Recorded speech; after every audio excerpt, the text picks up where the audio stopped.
J'ai réalisé cette dalle en béton liquide auto-nivelant. Aujourd'hui, je vous fais le retour d'expérience de comment on l'a faite et comment j'aurais peut-être pu économiser 1500 €.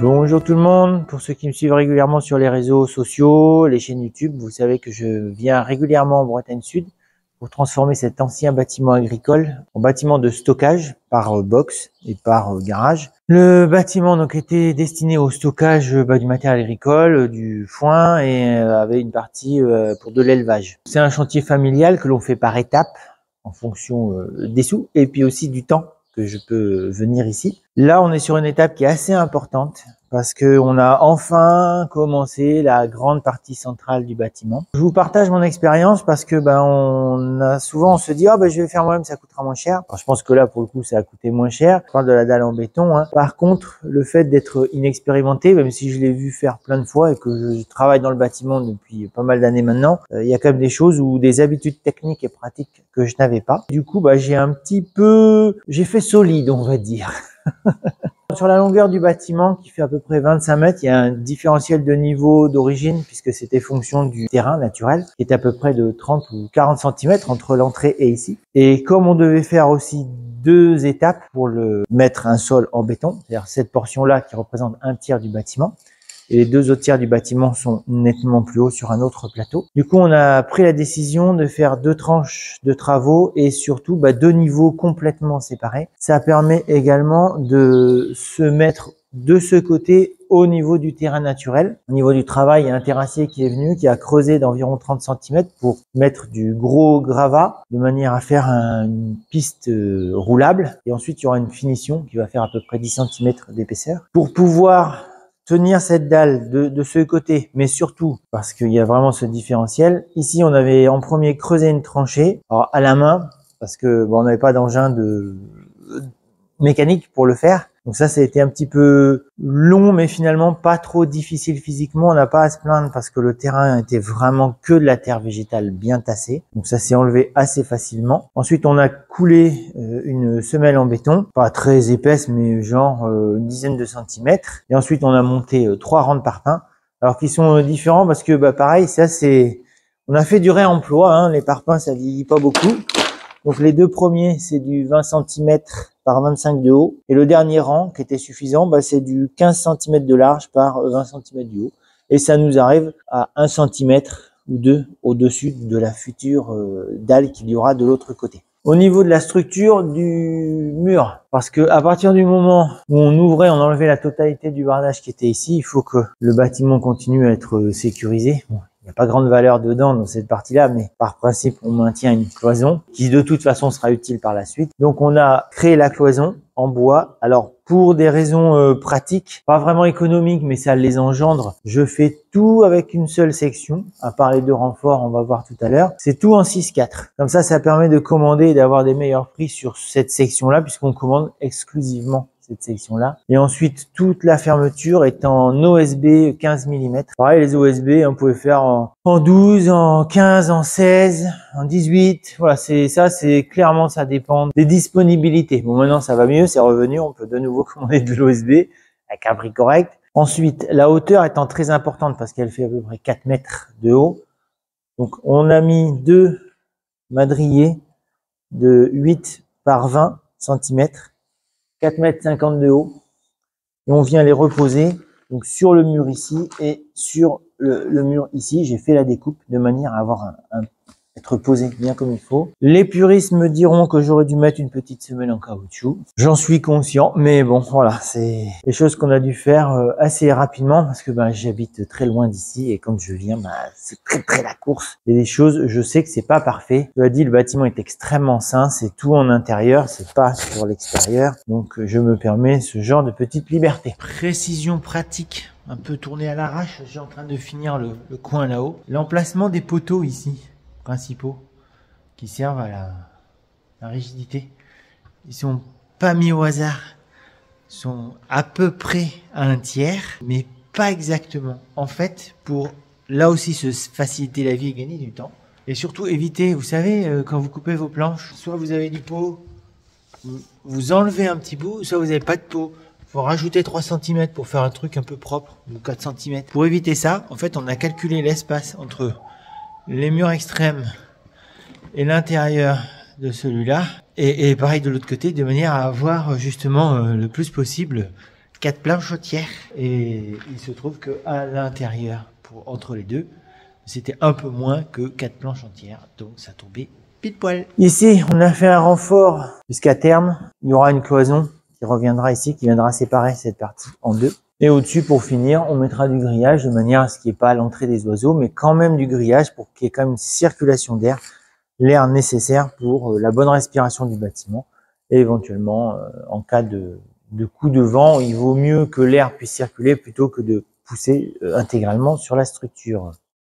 Pour la partie sol, parce que c'est quand même l'essentiel de cette vidéo, donc on est sur un béton liquide auto-nivelant. Donc avant de le faire, j'ai regardé pas mal de vidéos, enfin pas mal, je pense 4-5 vidéos vraiment intéressantes au niveau du visuel et de comment il fallait le faire. Par contre, au niveau de l'ensemble technique, c'est-à-dire creuser le fond, mettre le hérisson, la bâche et la future dalle en béton. En fait, j'avais pas trouvé de vidéo ou même sur des forums le calcul complet. Ce qui fait que j'ai légèrement surdimensionné le système. Un élément que j'ai oublié de mentionner, il y en a un autre derrière, là on va en reparler. C'est le béton. La nature du béton que j'ai choisi, c'est du béton fibré. J'ai opté pour cette solution tout simplement pour toujours gain de temps. Je suis là très peu de temps. Et en plus, la nature d'usage de ce bâtiment, c'est uniquement du stockage. Même si un jour, ça peut être du stockage de choses plus lourdes ou plus légères, peu importe. Pas besoin, à mon sens, de mettre du gros ferraillage. Là, c'est plus rapide, plus simple à mettre en œuvre malgré tout. Et c'était plus rassurant pour moi. En plus, en termes de timing de travail, je pense que la ferraille coûte un peu moins cher. Par contre, en termes de mise en œuvre supplémentaire, le temps de mise en œuvre est carrément trop long. Donc voilà, j'ai vraiment opté pour la solution fibre directement dans le béton qui a été coulé. Autre élément qu'il faut penser quand on fait du béton liquide auto-nivelant et même à la limite pas auto-nivelant, c'est le débulage final. Donc ici on voit le résultat, c'est-à-dire qu'on passe ce truc. Alors moi j'ai fabriqué moi-même simplement parce que le fournisseur du béton le proposait pas. Et pareil, le système de location avec lequel je bosse habituellement ne loue pas ce truc-là. Et apparemment, donc Point P pour pas les nommer, mais c'est eux qui ont fait le béton, puisque vous verrez l'image sur la toupie, enfin la marque sur la toupie. Ils le vendent le truc. Pour quand on fait beaucoup de dalles, oui c'est rentable. Je crois qu'ils le vendent. Il m'a dit le gars 120 € hors taxe. L'intérêt c'est que c'est assez léger, c'est en aluminium. Nous on l'a fabriqué. Alors pour que ça reste léger, mais que ce soit quand même suffisamment rigide pour faire son office de débulage, j'ai pris 2 tuyaux PVC en 32 mm que j'avais sous la main, vissés, scotchés ensemble pour que ça fasse un effet de sandwich, effet sandwich, pour que ce soit bien rigide sur la longueur, parce que ça fait à peu près 2 mètres, et ensuite vissés sur deux morceaux de bois en parallèle. J'ai fait les poignées ici pour la tenue. C'est pas forcément la meilleure solution, mais ça permettait de changer de position parce que physiquement c'est quand même assez dur à faire quand vous l'avez jamais fait. Voilà, j'imagine une personne qui est habituée à la musculature qui convient. Moi, c'est pas le cas. Donc voilà, c'était un peu dur. Très important, ça c'est l'idée de mon collègue qui était avec moi, c'est de penser à boucher les bouts parce que sinon ça va se remplir de béton.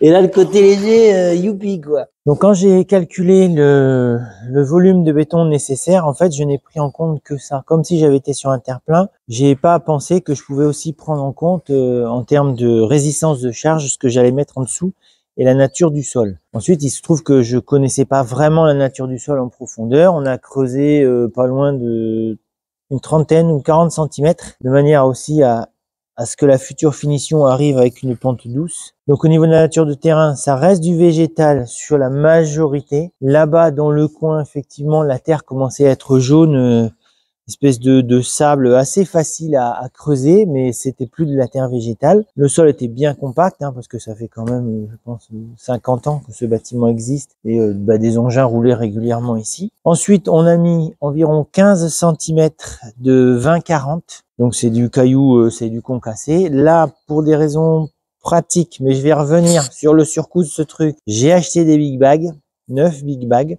J'ai calculé le volume dont j'avais besoin et j'ai commandé le volume en big bag. Et ensuite, au niveau de la dalle en béton, on a mis 15 cm de béton en moyenne. Et il se trouve, et c'est là où on va parler des surcoûts que j'ai créés à cause de mon non-savoir-faire, ma non-expérience, c'est que, en fait, à partir du moment où le terre-plein était hyper stable, donc le hérisson, lui, il est vraiment nécessaire pour le côté humidité, même si ici, comme je dis, le bâtiment est extrêmement sain. On a beau être en Bretagne, et il n'y a pas de moquerie là-dessus, il n'y a pas d'humidité en fait dans le bâtiment, très très peu. Je pense que la ventilation y est pour beaucoup. J'aurais pu faire déjà un hérisson plus petit, parce que la charge qui est prévue là-dessus, c'est tout au plus des camions ou des camping-cars. J'aurais pu faire plus fin sur le hérisson. Là où j'ai eu un surcoût, sur le côté 20-40, c'est que j'ai commandé en big bag, j'aurais pu commander en vrac, c'est-à-dire un camion benne. Sauf qu'en fait, au moment de toutes ces commandes, il y a plusieurs mois, la piste, on n'était pas garanti qu'elle soit faite. Et du coup, j'avais peur qu'on n'ait pas l'accès. En tout cas, qu'on n'ait pas l'accès avec des véhicules de manière directe. Et du coup, je me dis, bah non, si c'est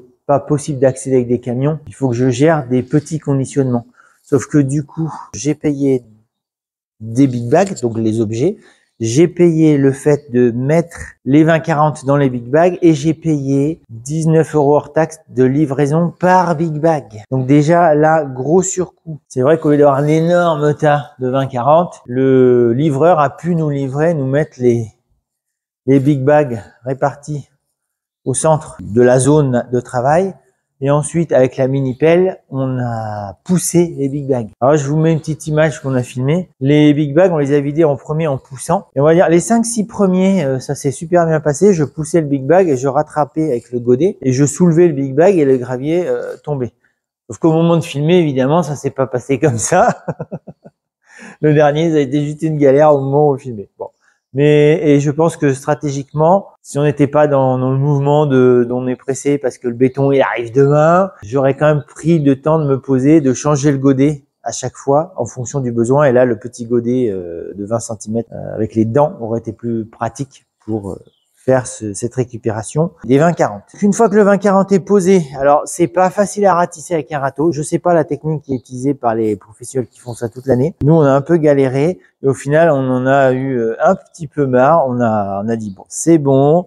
Ça reste pour stocker des camping-cars, c'est pas un carrelage qu'il y aura dessus. Du coup, on a décidé de faire comme ça et on a passé la plaque vibrante. Alors, j'ai fait 2 tours à la plaque vibrante, qui d'ailleurs, celle-là, elle fonctionnait bien. J'en ai déjà utilisé. Celle-là, j'avais pas d'effort à faire. Elle avançait franchement toute seule. Pour la partie bâche, donc c'est un polyane de, je crois, 15 microns qui permet de désolidariser complètement. Donc on l'a agrafé et scotché agrafé tout le tour. Le but c'est de créer une petite piscine parce que le béton liquide auto-nivelant, alors c'est pas de la flotte mais c'est quand même assez liquide et si on n'a pas un truc étanche, effectivement ça pourrait partir par un côté. Au niveau du coffrage du devant, ce qu'on a fait, parce que ça va quand même être une entrée a priori de véhicule, en tout cas c'est la priorité d'utilisation que l'on a imaginée. On a créé une semelle en béton avec des cailloux. Donc en fait, il nous restait du mortier.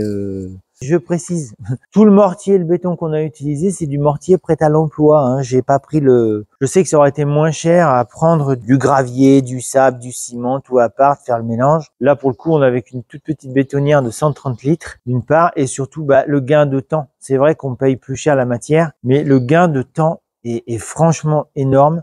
Surtout quand en plus c'est pas son métier principal. Sur des petits volumes, moi je pars toujours du principe de plutôt utiliser le truc tout fait pour gagner du temps. Sur un truc très gros volume, là effectivement, la quantité de matière prend suffisamment d'importance dans le projet pour que ça vaille le coup de faire des économies pratiques sur le choix des matériaux et prendre son temps à soi plutôt que de payer quelqu'un pour faire le mélange. Donc je reviens sur notre semelle, on l'a fait, donc on a pris notre petite bétonnière, il nous restait du gravier, d'une autre période où on avait fait effectivement le béton nous-mêmes. On a remélangé tout ça et on s'est fait une semelle fait tout le long avec en plus y intégrant les bouts de métal ferraille à béton qui nous restait. Là, j'en avais acheté 5. On a mis que 3 dans la semelle là-bas. Et du coup, on a remis les restants et un bout de 6 mètres là sur la longueur. Bon, c'est un ajout, hein, et c'était pas a priori une obligation pratique. Mais voilà, moi je suis à la base autoconstructeur et je trouve que j'ai tendance, et je pense tous les autoconstructeurs le font, d'être un peu surdimensionné justement parce que je suis conscient de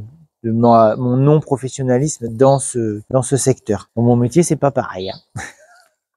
Au niveau des économies sur le béton lui-même que j'aurais pu faire, donc toujours pareil, dans l'esprit que cette piste n'aurait pas pu exister, j'ai demandé à ce qu'on soit livré le béton avec une pompe. Alors dans ma tête, c'était, on avait la toupie de l'autre côté du bâtiment, un tuyau de 25 mètres, et la pompe, c'était comme j'avais vu à plusieurs fois faire sur des planchers chauffants, puisque j'ai fait faire des planchers chauffants. Moi, je faisais la partie tuyau, mais c'est des chapistes qui faisaient la partie chape. Et en fait, c'était des petites ponts à vis sans fin. J'avais pas conscience que pour du béton, en fait, c'est pas la même chose. C'est la toupie entière qui fait la distribution, le mélange et la distribution. Et c'est avec des énormes pistons hydrauliques pour pousser le truc. Et les tuyaux, ils font... je crois 12 cm de diamètre au lieu d'en faire 8. Donc ça n'a rien à voir en termes de taille de matériel. Et il se trouve que du coup, payer une pompe, ça a coûté à peu près 500 € hors taxe. Et en fait, le pire, c'est que les 2 toupies sont arrivées, parce que c'était 2 toupies. Le premier s'est installé et finalement la deuxième, c'était un petit peu compliqué que la deuxième vienne mettre dans la pompe. Et du coup, quand on commande une pompe, on paye au volume, on paye le fait de la pompe, on paye plein de trucs qu'on aurait pu se passer. Donc au niveau de la technique, qui aurait été la plus judicieuse par rapport à cette nouvelle configuration, c'est-à-dire on avait effectivement la piste qui était mise en œuvre. J'aurais eu le temps, j'y aurais pensé, j'aurais dû appeler pour dire il y a un changement de configuration. En fait, là, l'idée, ça aurait été de le faire avec un tapis. Et au lieu que ça nous coûte 500 € minimum hors taxe, ça aurait coûté que 150 € avec un tapis, puisque la toupie pouvait venir ici avec l'arrière du camion, ce qu'il a fait, hein, la deuxième toupie d'ailleurs, sauf qu'il l'a déversé ensuite avec la goulotte de base, et il a distribué, et comme le béton était assez liquide, on a pu le tirer. Et l'intérêt du tapis, c'est que en fait, on peut aller quasiment à 12 mètres de l'arrière de la toupie, ce qui fait qu'un truc comme ça aurait été fait au moins aussi vite, voire un peu plus vite qu'avec la pompe, et aurait été fait de manière presque plus intéressante parce que la pompe, en fait, le gars, il se met au milieu et il délivre le béton. Et après, c'est à nous de tirer avec des râteaux parce que c'est pas liquide, en fait, c'est visqueux. Donc, il faut quand même les tirer pour pouvoir niveler le truc. Il n'est pas à ce point auto-nivelant. D'ailleurs, on voit ici, hein, j'ai de l'eau. Alors, c'est 4-5 mm d'épaisseur d'eau, mais il y a quand même une petite pente. Alors qu'avec le tapis, le gars, en fait, il peut le diriger et le mettre de manière beaucoup plus précise et beaucoup plus homogène sur la surface. Et ça aurait coûté que 150 €. Et en plus, il a dit, le chauffeur, qu'a priori, il aurait presque pu le faire avec une seule toupie. Une grosse toupie, parce que là, on a mis 11 m3 de béton. Et là où il y aurait aussi une économie non négligeable à faire, c'est le cubage de béton. Donc moi, j'ai fait une dalle de 15 cm d'épaisseur par rapport au calcul de charge, mais j'avais pas pris en compte que j'avais fait un hérisson compacté en dessous et que le sol était en dessous très résistant. Et en fait, ici, on aurait pu réduire à 12 cm d'épaisseur. Parce que l'exemple que me donnait le chauffeur de la deuxième toupie, c'est que pour des moissonneuses batteuses, des hangars agricoles, ils font 17 cm. Donc là, 15 cm, plus le hérisson compacté en dessous. Mais il me dit, mais là, on peut y mettre 40 tonnes, quoi. Là aussi, on aurait pu faire une économie qui a été pas négligeable, puisque bon, le cubage de béton tout fait, c'est pas une fortune, mais voilà, c'est une série d'économies qui auraient pu être faites sur ce chantier-là. Bon, néanmoins, je suis très content de mon expérience. Je suis très content de sortir de ma zone de confort. Enfin, c'est vraiment une habitude que j'ai, moi, de sortir de mes zones de confort. Alors, des fois, ça me coûte un peu, mais voilà, au moins, j'apprends tout le temps des nouvelles solutions, des nouveaux métiers. Je suis assez content. Et du coup, la suite des dalles, elles seront plus fines et moins coûteuses, ça c'est sûr.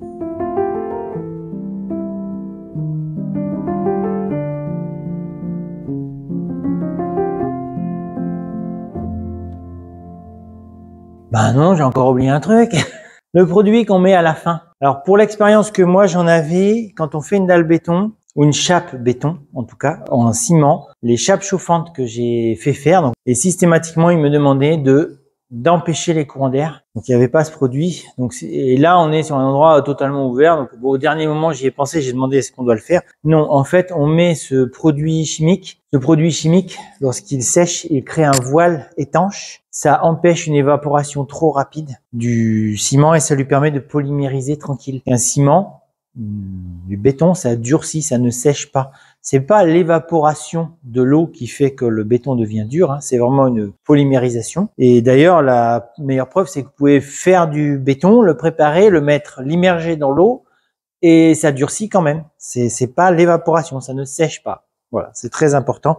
D'ailleurs, quand ça sèche, l'évaporation est trop importante. Le béton il fissure de partout. Elle n'est pas entièrement dure, hein, mais a priori 15 cm d'épaisseur, 70 mètres carrés d'un seul tenant. Et en tout cas, en surface, je vois pas une seule fissure qui a pu se faire. Et là, il y a une petite coulure, mais là, c'est plus moi quand je marchais que je trimballais le truc. Bon, j'espère que cet petit retour d'expérience vous sera utile. En tout cas, c'est l'idée hein, de partager des expériences, même quand on n'est pas professionnel du secteur d'activité concerné, que vous pourrez faire des économies, que vous pourrez vous dire ah si je vais quand même appeler, j'ai un changement de stratégie possible, donc je peux faire éventuellement des économies. Puis je vous dis à bientôt sur une prochaine vidéo sur Technisavoir.